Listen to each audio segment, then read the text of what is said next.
di bawah bayu. Silakan Inisia. Baik Ifat, terima kasih. Assalamualaikum dan salam sejahtera. Bandar Sandakan diyakini sudah bersedia dan menepati asas pertimbangan untuk penaiktarafan menjadi bandaraya kedua di Sabah selepas Kota Kinabalu. Timbalan Ketua Menteri Datuk Seri Bung Mokhtar Radin berkata, analisis Majlis Perbandaran Sandakan MPS menunjukkan Sandakan memenuhi kriteria ditetapkan dan dicadang diwartakan pada 2 Februari 2022. Ketika ini, jumlah pendapatan Sandakan melebihi 100 juta setahun dan penduduknya melebihi 500,000 orang. Perancangan rapi dan terperinci perlu agar status bandaraya tersebut dapat dilestarikan dengan kerjasama serta komitmen semua pihak, termasuk agensi kerajaan, ahli politik serta usahawan. Selepas bandaraya ini dilaksanakan, kita juga akan memastikan kita akan ada universiti, kita akan ada macam-macam, dan kita juga melalui kerajaan GRS juga telah mewujudkan cadangan untuk membina 5 smart city di seluruh Sabah dan salah satunya di Sandakan. Datuk Bong ditemui media selepas mendengar taklimat pembangunan Sandakan oleh Presiden MPS Wong Futin di Sandakan. Sebelum ini, cadangan status bandaraya Sandakan diutarakan pada 2018 namun tidak dapat direalisasikan atas beberapa sebab tidak dapat dielakkan. Majlis Ugama Islam Sabah melalui agensinya Pusat Zakat Sabah PZS dan Perbadanan Baitul Mal telah menyampaikan zakat berjumlah RM461,000 sepanjang program tinjauan mesra Menteri Tugas-Tugas Khas WAM2K melibatkan 4 daerah baru-baru ini. Dengan kerjasama Jabatan Kemajuan Islam Malaysia JAKIM, ia turut melibatkan penyerahan bantuan bakul makanan dan naskah Al-Quran iaitu di Ranau, Telupid, Beluran dan Sandakan. WAM2K menjadi landasan berkongsi pengalaman dan merapatkan jalinan silaturahim antara agensi terlibat di samping menyebar informasi menjurus ke arah pembangunan rakyat. Alhamdulillah, dengan kerjasama semua agensi, rombongan dan sambutan yang baik daripada daerah-daerah, kita alhamdulillah dapat melaksanakan program ini dengan baik dan kita dapat bersilaturahmi dan menjalin kerjasama yang erat antara agensi-agensi dan jabatan di daerah-daerah. Agensi terlibat dalam program ini bersyukur dapat membantu masyarakat menjalankan amanat yang telah diberikan oleh pembayar-pembayar zakat untuk memastikan bahawa segala kutipan zakat yang diberikan dapat diagih dengan secepat mungkin dan diagihkan kepada asnaf-asnaf yang boleh membantu mereka menjalani kehidupan harian yang mencabar masa COVID ini. Mereka ditemui di Sandakan iaitu lokasi terakhir dan penutup tirai program WAM2K 2021 yang turut menjelajah ke Pantai Barat Utara, Pantai Barat Selatan, pedalaman bawah dan atas sejak Februari lalu. Sebuah madrasah terapung bakal dibina di Semporna dalam tempoh terdekat. Timbalan Menteri di Jabatan Perdana Menteri Datuk Ahmad Marzuq Syari berkata, projek rintis itu akan turut melibatkan penyertaan badan bukan kerajaan NGO.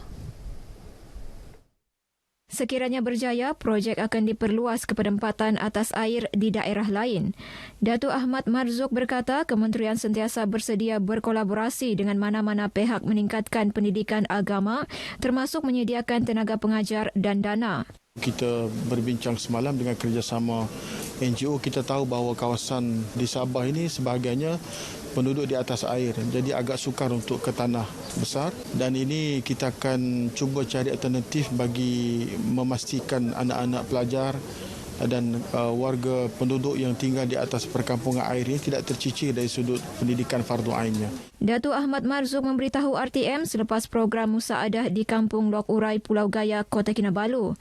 Sementara itu, beliau memaklumkan RM50,000 diperuntukkan bagi membantu 57 ketua isi rumah KIR Kampung Lok Urai terjejas akibat kebakaran bulan lalu.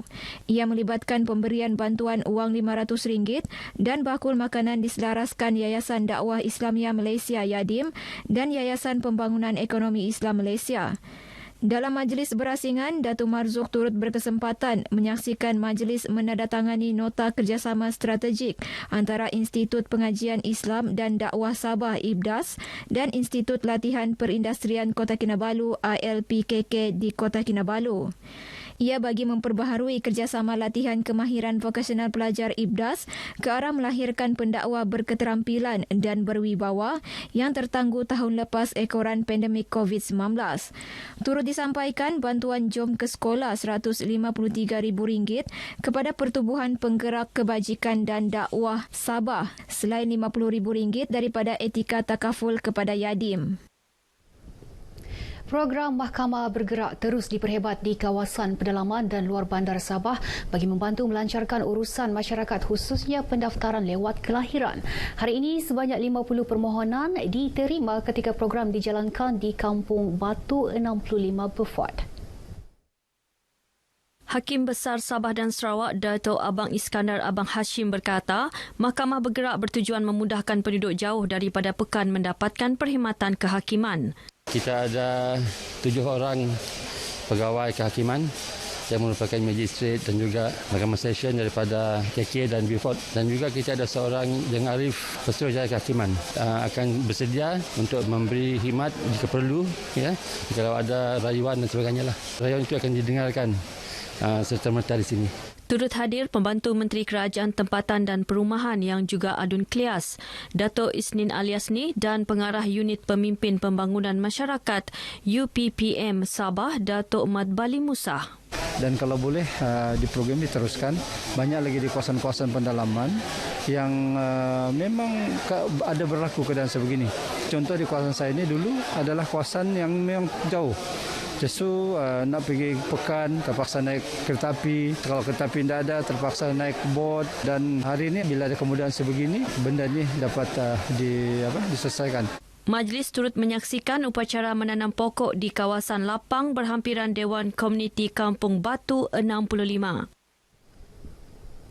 Kerjasama pihak media amat diperlukan dalam penyampaian maklumat sahih dan benar mengenai pelbagai inisiatif dilaksana kerajaan. Ini termasuk hala tuju Wawasan Kemakmuran Bersama WKB 2030 yang memfokuskan usaha melonjakkan ekonomi negara dan rakyat. Menurut Timbalan Ketua Setiausaha Kanan Jabatan Perdana Menteri Datuk Seri Muhammad Salehuddin Hassan, pihaknya sangat mengalu-alukan keakraban dan interaksi pihak media bagi memastikan keberkesanan penyampaian WKB 2030. Beliau berucap sempena program Balai Rakyat Jabatan Perdana Menteri JPM bersama media Sabah di Kota Kinabalu. Turut diadakan taklimat WKB daripada Unit Penyampaian Kemakmuran Bersama Sepadu. Program ini dihadiri Setiausaha Persekutuan Sabah Datuk Dr. Zulkapli Muhammad dan pihak media pelbagai agensi. Baik, paparan tadi mengakhiri perkembangan dari Sabah. Elak menyumbang kepada penularan jangkitan COVID-19.